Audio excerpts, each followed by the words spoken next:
Magandang araw mga kaibigan.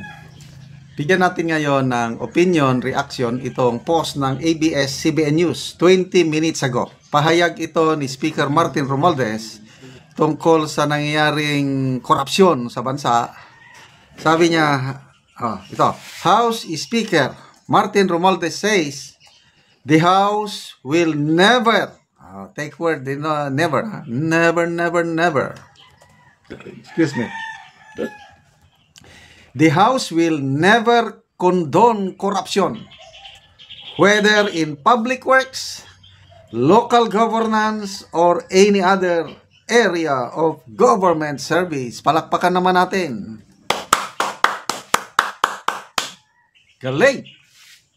Hindi daw condone. Hindi, ano bang Tagalog ng condone? Hindi, bahala na kayo. Hindi binibaby o hindi i-tolerate. At English pa rin ang tolerate. Romualdez adds that allegations of wrongdoing must be investigated thoroughly and addressed decisively. Basta nagsasalita itong atong speaker, ang gaganda yung words niya eh.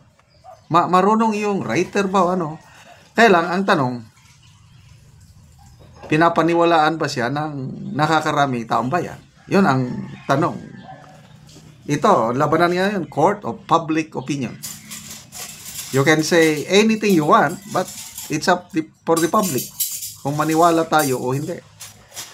Ito ang kanyang statement. I fully support initiatives for independent scrutiny and fair prosecution to ensure that those who betray public trust are held accountable under the law. Palakpak naman tayo.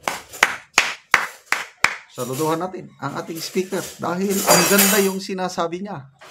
Napakaganda, as in, napakaganda.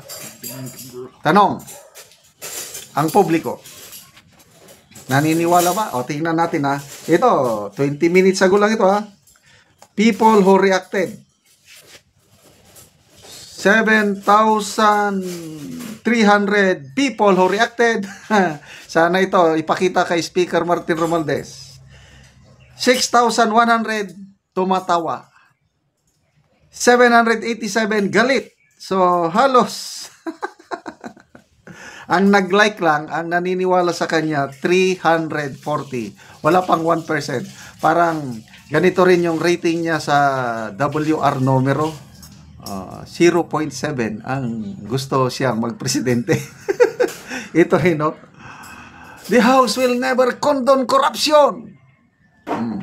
Less than 1% ang naniniwala sa kanya. All the rest, tumatawa at saka galit. Ay, ang katotohanan nga naman. Magbasa tayo sa mga judges, sa mga comments. Rolando Nick daw, number 1 ka. Yes, number 1. Saan ba siya naging number 1? Sa speakership. To me, number 1 sa mga not trusted. Kasi nung una, yung mga speaker of the house, nakakamangha. Talagang statesman talaga, marunong magdala.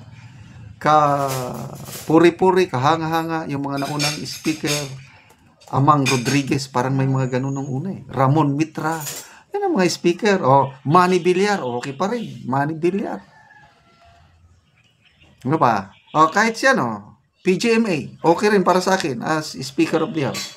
Pantaleon Alvarez, Senator Alan Peter Cayetano, okay sila. Pagdating na dito sa Speaker Martin Romualdez, okay, personal opinion ko lang, number 1 siya among sa mga hindi pinagkakatiwalaan na Speaker of the House. Although mayroon silang survey, anong survey ba yun? Okta, yeah. Basta Okta, dami na daw. Mas marami daw ang nagtitiwala sa House kaysa sa Senado. Okta naman yun.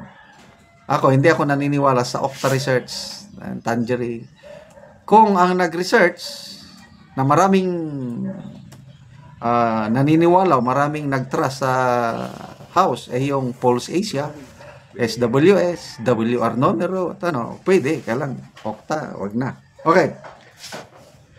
Rene Aragreb, corrupt, number one. Jose Guevara, talaga? Are you serious? Jello Gotche, you are corrupt. Minds one, coming from you, talaga? Maghanap nga ako ng comment nga pabor sa kanya. Timoteo Ugatis, Satan is in his most dangerous self when he speaks about holiness and expresses his tirade against evil.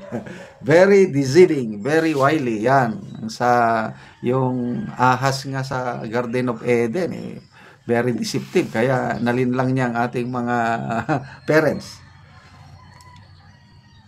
Randy Tayog, the house is under fire. Kung walang itinatago, bakit hindi nyo pagsalitain, no? Bakit hindi invite si Congressman Saldico? Yun na lang eh. Bigla na lang nawala, nandun na sa Amerika, medical reasons ko, no? Ano bang sakit niya? Pwede bang magpakita kayo ng official record, yun, yung medical record niya, kung ano ang sakit niya, para maniwala ang taong bayan. Kailan kung hanggang statement lang ng sino ba yung nag-statement? Si Attorney Abante, House Spokes. Tapos yung congressman ng Ako Bicol, Garbin ba yun? Na he's on the United States. Congressman Terry Ridon ba yun? Na sana magaling na siya at makabalik na.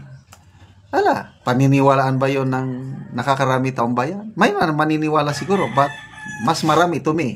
Hindi ako maniniwala na may sakit si Congressman Saldico hanggat walang maipapakita na medical certificate galing sa hospital o doktor sama na pag ganyan, hanggang salita lang yan. So, you are now being judged by the court of public opinion. Comment nyo, mga kaibigan, naniniwala ba kayo kay Speaker Romualdez? Yung sabi niya na hindi niya sasantuhin ang korupsyon? Comment ko no. Salamat mga kaibigan sa inyong pagsubaybay sa ating channel.